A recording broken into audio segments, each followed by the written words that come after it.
It's great to have you on. Thank you, Don. It's great to be here. Yeah, it's really strange. We went from the other one that was scheduled to this one, which is like instantly live, and all of a sudden I don't hear the echo. So I'm not sure what happened. But hey, technical challenges, that's the way it goes. Yes. I just wanted to maybe start with, can you tell me just a little bit about your background and what it is that led you to life sciences?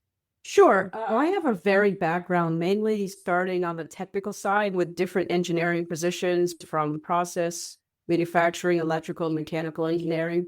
I've also always enjoyed working on projects where I could create and build things and try to find creative and innovative solutions to problems, both personally and professionally. I became involved in the medtech life science industry when I was hired by a CMO in New Hampshire. It was the first time I was exposed to the variety and variations of medical devices and in vitro diagnostic devices. And I really enjoyed learning about the convergence of technology, regulatory, and business strategies. And the learning journey continues to this day. Every day is a new day. Every day is learning something new. Yeah, I feel like everything's changing around us all the time as well. Yeah, it's an unbelievable side, but then also, I mean, a lot of your business seems to focus on like the hardware aspects of things as well, which really I think has been changing at a rapid pace, and I have a feeling even more is coming as well. Yeah, there's definitely people think of med device and in vitro diagnostic devices as very much uh, hardware driven, and it is.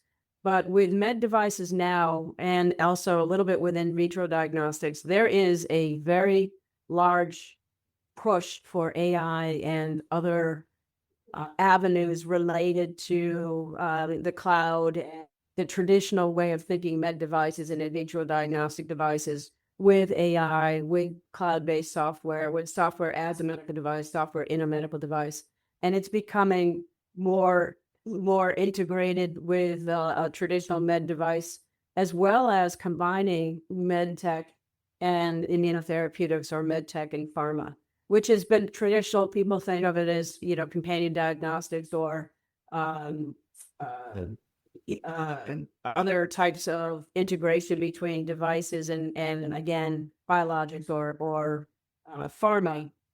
But the enhancement of AI has really brought that together and the synergies and to the benefit of human content, actually. Yeah.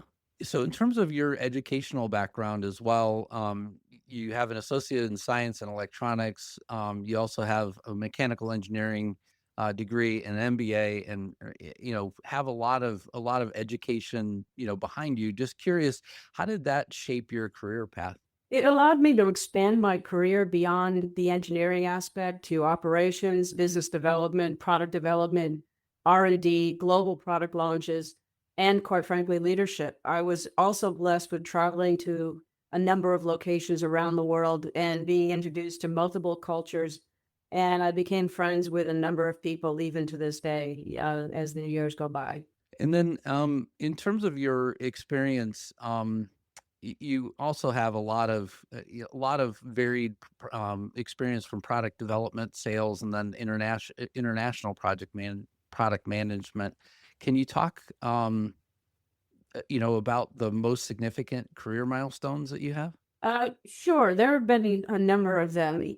With each new position that I took on, it allowed me to expand my width, breadth, and depth of knowledge beyond what I was hired to do.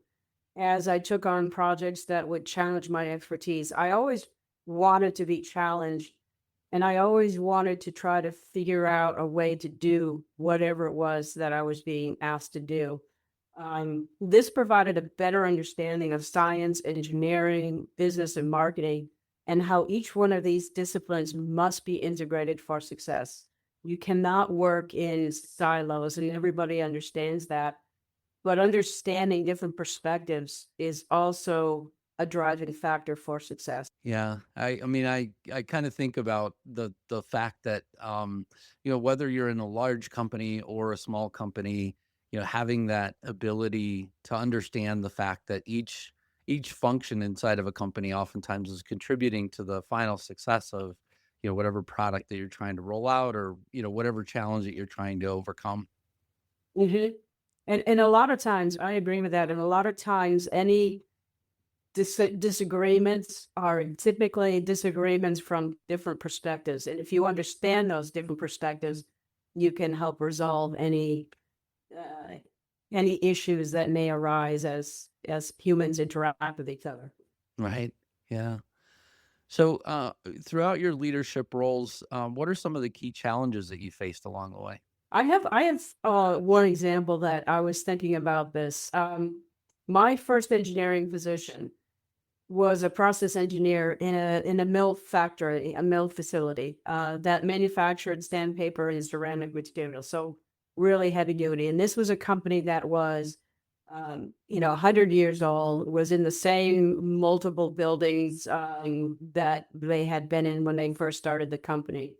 I was the only woman engineer and the youngest at that time within a crew of hardened individuals with 30 to 40 years at the company. So these guys knew what they were doing, and me coming in and trying to work on um, that advancing the processes, which is what I was hired to do. I needed to earn their respect, not only by solving problems and upgrading 50 to 60 years worth of processes that haven't changed, but also by getting their input and implementing solutions based on their knowledge, and quite frankly, standing up for them with management. There was an occasion where I was questioned about a certain engineering issue, and to my complete surprise, all of the guys spoke up on my behalf and gave me the credit for the solution that I implemented. That one time was my first lesson in the fact that you have to earn respect, you have to be honest, you have to give credit where credit is due, and you always need to work together to solve any problem. Yeah, it's such an important thing and lesson to learn, for sure.